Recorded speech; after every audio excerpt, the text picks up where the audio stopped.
Alam mo ba na may mga tao na nasa 70 na ang edad pero gising pa rin bawat umaga na malinaw ang isip at malakas ang katawan? Sa edad na 77, inaasahan ng karamihan na nasa bahay na ng mga matatanda o puno ng gamot ang kanilang mga cabinet. Pero para sa ilan, ibang-iba ang kwento. Ang umaga nila ay nagsisimula sa simpleng mga ritual, walang mamahaling supplements, walang uso at komplikadong routine, 5 basic na habits lang na, sa paglipas ng panahon, nagbibigay sa kanila ng lakas ng katawan na lumalaban sa paraang hindi pinaniniwalaan ng karamihan. Sa video na ito, tatalakayin natin ang 5 habits na ito, mga gawain ng mga matatandang malusog pa rin sa kanilang edad na 70 kaysa sa ibang tao na nasa 60 pa lang. Hindi ito mga hack, hindi rin shortcuts, mga simpleng aksyon lang na pwedeng simulan ng kahit sino, anuman ang edad o kondisyon mo. Kung naramdaman mo na bumagal na ang iyong mga umaga o umaasa ka na lang sa mga gamot para gawin ang dating kayang-kaya ng movement, natural na liwanag o tamang pagkain, para ito sa iyo. At abangan mo hanggang dulo dahil kung physical ang unang habits, ang huli ay mental at baka ito pa ang pinakamahalaga na nagpapanatili ng lahat. Bago tayo magsimula, kung hindi ka pa subscribed, mag-subscribe ka na at i-on ang bell notification para hindi mo makaligtaan ang mga susunod na videos. At i-comment sa ibaba kung saan lugar ka nanonood para alam namin kung saan umabot ang video na ito. Ngayon simulan na natin. Number 1. Ang pare-parehong oras ng paggising tuwing umaga.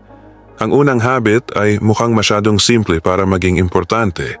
Pero ito ang nagsiset ng tone para sa lahat. Ang paggising sa parehong oras araw-araw, kahit walang alarm, ay nagre-reset ng internal rhythm ng katawan mo. At para sa mga matatanda, ang rhythm na to ay mas malaki ang control kaysa sa iniisip mo. Apektado nito ang quality ng tulog mo, ang digestion mo, pati na rin ang linaw ng pag-iisip mo sa buong araw. Lahat nagsisimula sa kung paano mo sinisimulan ang umaga mo. Kapag iba-iba ang oras ng paggising mo araw-araw, hindi alam ng katawan mo kung kailan dapat mag-produce ng energy, kailan maglalabas ng hormones, or kailan maghahanda para magpahinga. Para itong orchestra na walang conductor. Pero hindi ibig sabihin nito na kailangan mong gumising ng alas 8 every morning. Ang sikreto ay sa consistency. Kahit alas 6:30 o alas 8 pa yan, mas gumagana ng maayos ang katawan mo kapag alam nito ang aasahan. Ganon gumagana ang natural body clock mo, ang circadian rhythm mo. Halimbawa si Eleanor, siya ay 73 anyos na, nakatira mag-isa sa bahay niya at ilang taon nang hindi gumagamit ng alarm. Gising siya ng alas 7 araw-araw, hindi dahil kailangan, kundi dahil alam na ng katawan niya. Sabi niya, nakakatulong ito para ramdam niya ang kalmado, kontrolado, at parang sa kanya ang araw niya, hindi ng mga gamot, appointment, o mga alalahanin. Kapag consistent ang paggising mo, ginagantimpalaan ka ng katawan mo ng mas malinaw na pag-iisip, steady na energy, at mas magandang tulog kinabukasan. At hindi lang to tungkol sa pakiramdam mo. Ayon sa mga pag-aaral, ang stable morning routine sa mga seniors ay nakakabawas sa risk ng pagkatumba, nakakapag-improve ng memorya at nakakapagpababa pa ng blood pressure. Ang isang habit na to ang pwedeng maging pagkakaiba sa pagitan ng magandang simula ng araw o pagiging huli ng paulit-ulit. Kaya kung pakiramdam mo parang nagmamadali, gulo o di kaya'y off ang umaga mo, baka hindi edad mo ang problema, baka rhythm mo. At ang magandang balita, pwede mo itong baguhin simula bukas. Number 2, dahan-dahang paggalaw sa umaga nang walang distractions. Ang pangalawang habit ay tahimik, pero malakas ang epekto. Simulan ang araw mo sa banayad at sinadyang paggalaw, hindi intense workout, hindi mabibigat na exercise, 5 hanggang 10 minuto lang ng gentle stretching, paglalakad-lakad sa bahay o pagpapagalaw ng mga kasukasuan bago ang lahat. Para sa maraming matatanda, ang unang hakbang sa umaga ay pwedeng mabagal, matigas o minsan ay masakit. Pero ang hindi alam ng karamihan ay napakaganda ang response ng katawan sa malumanay na paggalaw sa umaga. Pinapainit nito ang mga kasukasuan, pinapadaloy ang dugo, at sinasabi sa nervous system mo, ligtas ako. Handa na ako. Isipin mo ang katawan mo parang lumang kotse sa taglamig. Hindi mo agad pinipisat ang gas pagka-start. Pinapaandar mo muna ng dahan-dahan. Pinapainit. Kinagabayan ng marahan. Ganito mismo ang purpose ng morning habit na ito. May kilala ako, si Harold, 72 anyos, na pare-pareho ang simula ng araw niya. Bago mag-almusal, bago magbasa ng balita, tatayo siya sa may kitchen counter at gagawa ng slow ankle rolls, shoulder circles at konting paglalakad pabalik-balik sa hallway. Yun lang, 5 minuto. Pero sabi niya, para raw natanggal ang ulap sa pakiramdam ng katawan niya. Mas stable ang lakad niya, mas alerto at nakakagulat, mas hindi siya pagod sa buong araw. Ang nangyayari dito ay na-activate ang circulation mo.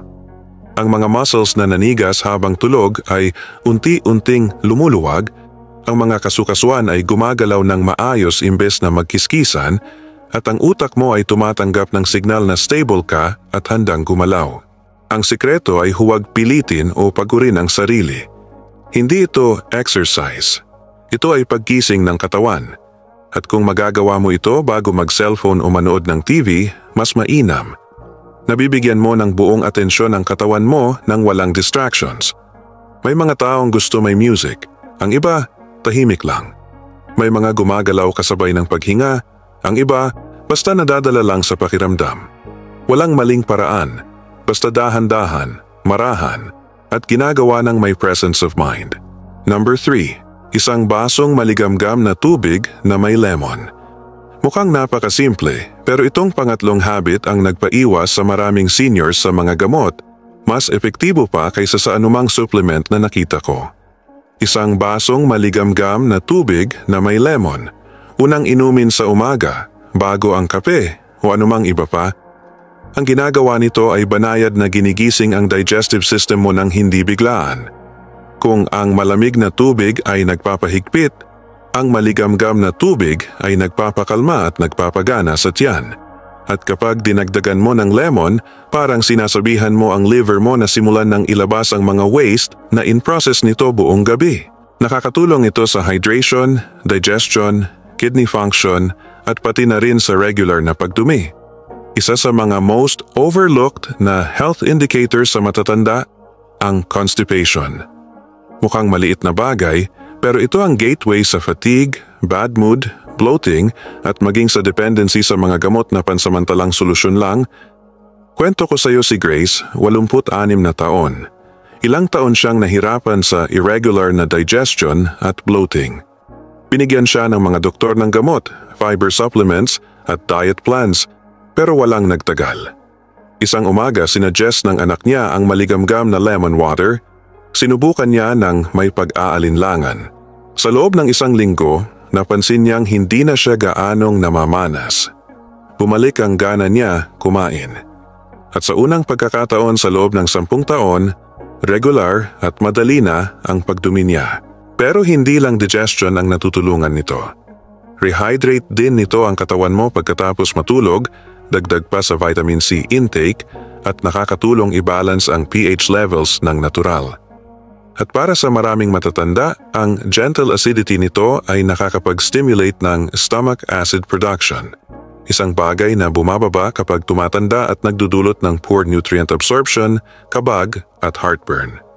Hindi kailangan fancy ang lemon.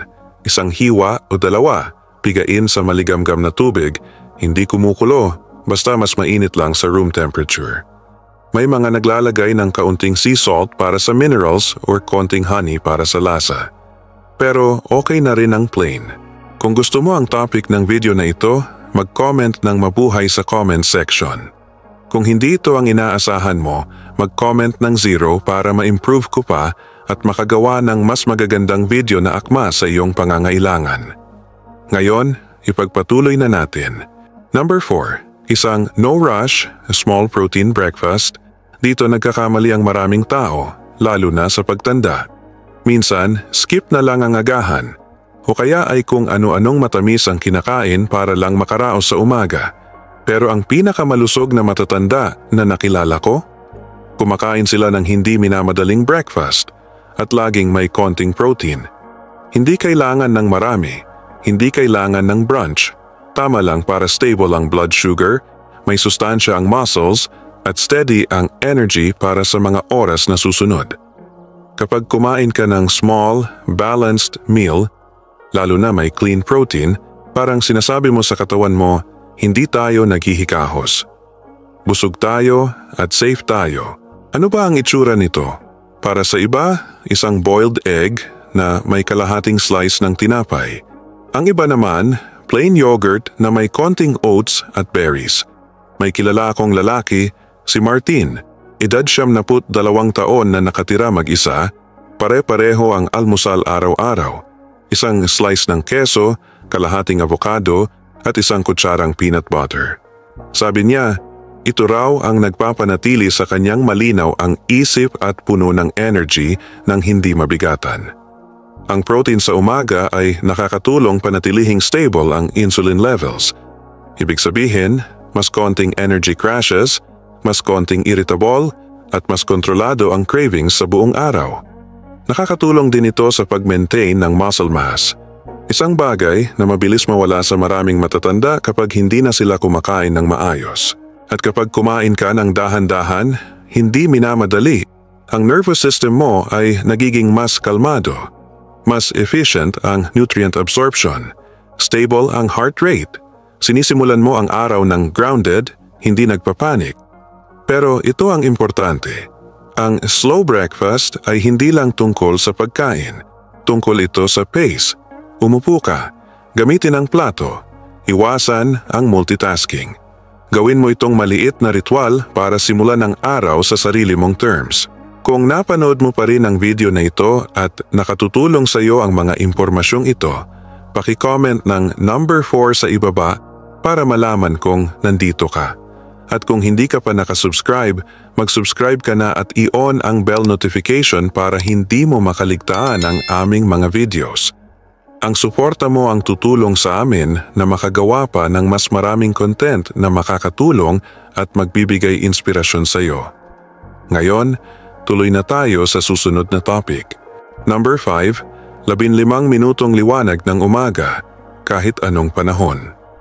Ang huling habit ay mukhang pinaka-optional, pero sa totoo lang, ito ang pinaka-makapangyarihan. Ang paglabas lang ng 10 minuto sa umaga araw-araw, kahit anong weather, ay may mas malaking epekto sa kalusugan mo kaysa sa iniisip ng karamihan. Hindi ito tungkol sa exercise. Hindi rin ito tungkol sa mga gawain o errands. Ito ay pagpapaalala sa katawan at lalo na sa utak mo na nagsimula na ang bagong araw. Ang liwanag ng umaga ang nagre-reset ng circadian rhythm mo. Ito ang nagsasabi kung kailan dapat maglabas ng cortisol para maging alerto at kung kailan pigilin ang melatonin para hindi antukin. At ang simpleng signal na ito, nakakapagpabuti ng tulog mo sa gabi, mood mo sa buong araw, energy levels pagkatapos kumain, at pati na rin ng memorya mo sa paglipas ng panahon. Ito ang reset button ng kalikasan. May nakilala akong babae, si Carol, 89 na anyos, na hindi nagpapalampas ng habit na ito. Maaraw man o maulan, lumalabas siya sa balkonahe tuwing umaga dala ang kanyang basong maligamgam na tubig.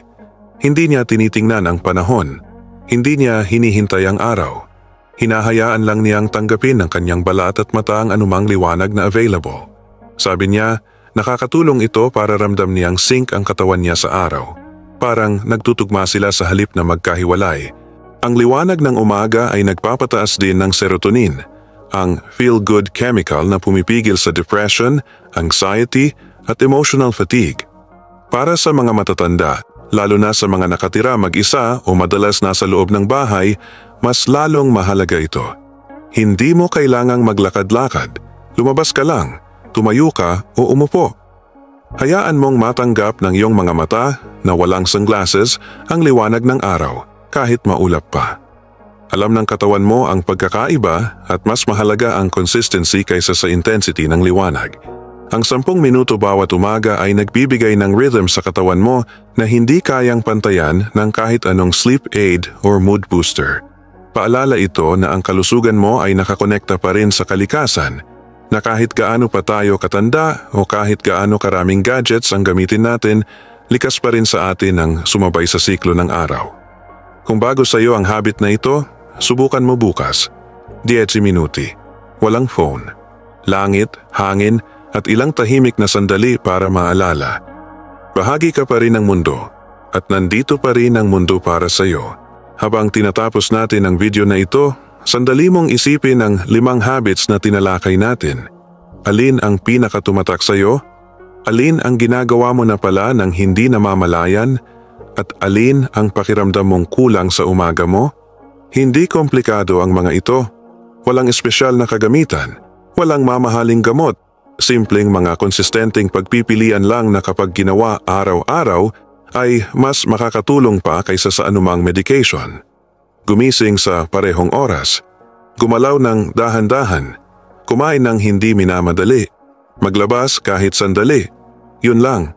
Pero kapag pinagsama-sama, nagiging rhythm ito, parang internal compass na nagbibigay balanse sa katawan mo kahit gaano ka pa katanda.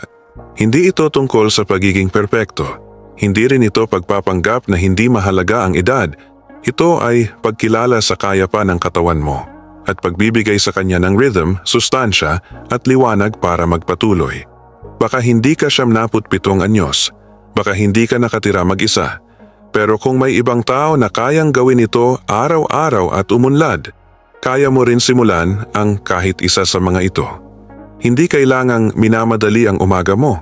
Hindi rin ito kailangang maging malabo. Maaari itong maging daan para mabago ang mga maling nagagawa mo sa araw-araw ng paggising mo sa umaga. Salamat sa pagsama sa amin ngayon.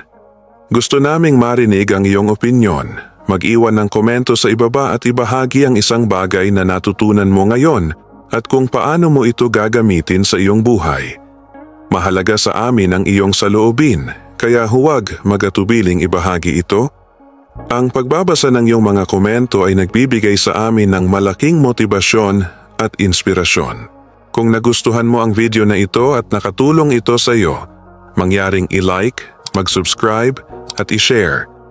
Ang iyong suporta ay tutulong sa amin na makagawa pa ng mas maraming magandang content para sa iyo. Salamat sa panonood at sana ay makita ka ulit namin sa susunod na video.